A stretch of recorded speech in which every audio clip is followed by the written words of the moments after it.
Il y a une dernière chose je veux dire sur les vaccins, qui est très étrange, qui sont en cours d'exploration, et que je n'ai pas vu rapporter, mais peut-être que ma bibliographie était incomplète, c'est que nous avons maintenant un nombre de gens qui est significatif, c'est-à-dire que l'on a 46 patients qui ont fait un Covid dans la semaine qui a suivi l'injection. Et c'est significatif par rapport à tout ce qu'on fait. Donc la chance, si on ne vous vaccine pas, que vous ayez dans la semaine un Covid, est moins importante que si on vous vaccine.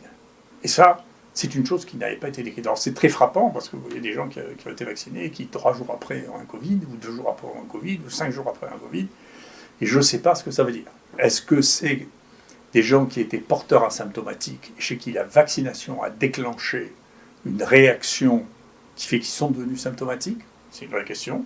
Si c'est le cas, ça veut dire qu'il y aura une réflexion à avoir à faire un test PCR chez les gens qu'on va vacciner pour être sûr qu'on ne va pas déclencher un Covid chez eux.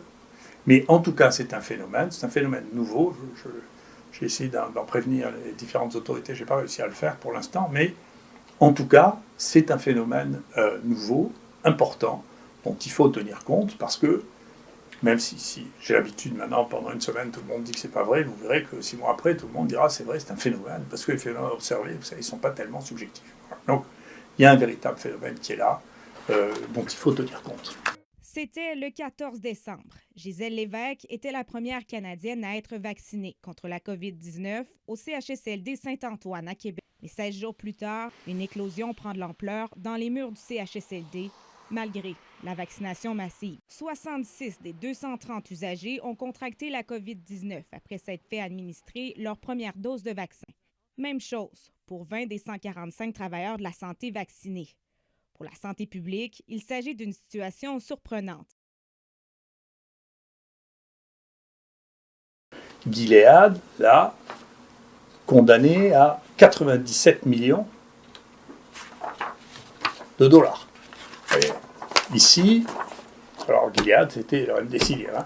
Après, Pfizer a été poursuivi, payé par 60 millions de dollars, pour des décennies de briberie. Briberie, c'est la corruption. D'accord ? AstraZeneca a payé aux États-Unis, c'est les États-Unis qui les poursuivent, 5,52 millions pour de la corruption à l'étranger. D'accord ? GSK, alors c'est lui qui a eu le plus, il a été condamné pour corruption en Chine. Vous voyez ? Et donc, il faut quand même pas penser que j'invente qu'il existe de la corruption liée à l'industrie pharmaceutique. L'industrie pharmaceutique est le secteur le plus rentable de tous.